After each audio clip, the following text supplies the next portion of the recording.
with respect to theta. So this is what this bit means. The derivative with respect to the variable theta, this function, cosine of theta squared minus 2 theta plus 4. So first, a little aside. We know, given the function, let's say cosine x, we have a general rule for differentiating this function, and that is minus sine x. So similarly, the derivative of, the only reason I used x here was just to avoid confusion with the variable theta, but just to illustrate the point, the derivative of cosine theta with respect to theta is again minus sine theta.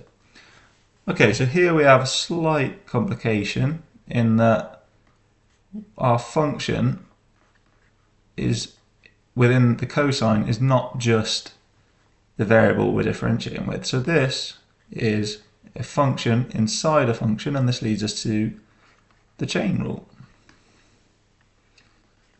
So what we do is some sort of substitution so that the derivative we've got here looks more like what we have on the right hand side in green.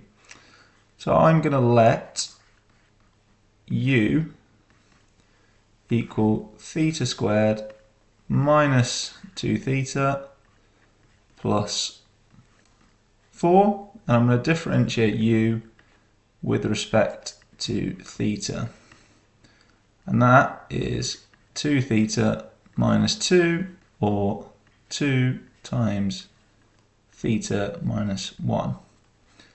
Now, differentiating with respect to theta is the same as doing du by d theta, which we have here, multiplying that by d by du, and differentiating this function cosine u, where u is again given up here.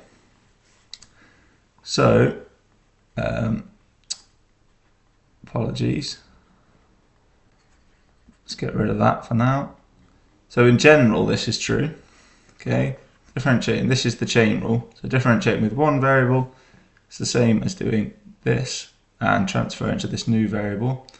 And that gives us that our derivative up the top here is given by d u d theta d by du cosine u. And that is equal to, so this first bit is 2 multiplied by theta minus 1, and cosine u differentiates to minus sine u. So we can bring the minus out here, we get sine, and then u is, because we want everything back in terms of theta, u is theta squared minus 2 theta plus 4.